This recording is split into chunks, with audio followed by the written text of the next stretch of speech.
नमस्कार शेतकरी बांधवांनो, पुन्हा एकदा स्वागत आहे शेतीमाती आणि बाजारभावामध्ये। जाणून घेऊया दिनांक 27 डिसेंबर रोजी कुठे मिळाले तुरीला सर्वाधिक दर। वाशिम बाजार समितीमध्ये आवक झाली आहे 300 क्विंटलची। किमान दर मिळाला आहे 6055 रुपयांचा, कमाल दर मिळाला आहे 6790 रुपयांचा, तर सरासरी दर मिळाला आहे 6250 रुपयांचा। त्याचप्रमाणे इकडे अकोला बाजार समितीमध्ये बघितल्यास आवक झालेली आहे 242 क्विंटलची।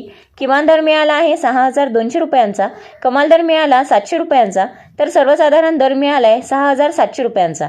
म्हणजेच अकोला बाजार समितीमध्ये वाशिम बाजार समितीच्या तुलनेत सर्वसाधारण गुणवत्तेच्या तुरीला सरासरी दरामध्ये 400 ते 500 रुपयांचा जास्त दर आपल्याला बघायला मिळतोय। आपल्याला कोणत्या कृषी उत्पन्न बाजार समितीचे दर जाणून घ्यायचे आहेत ते कमेंटमध्ये नक्की कळवा। व्हिडिओ आवडल्यास लाईक करा, चॅनलला सबस्क्राईब करा।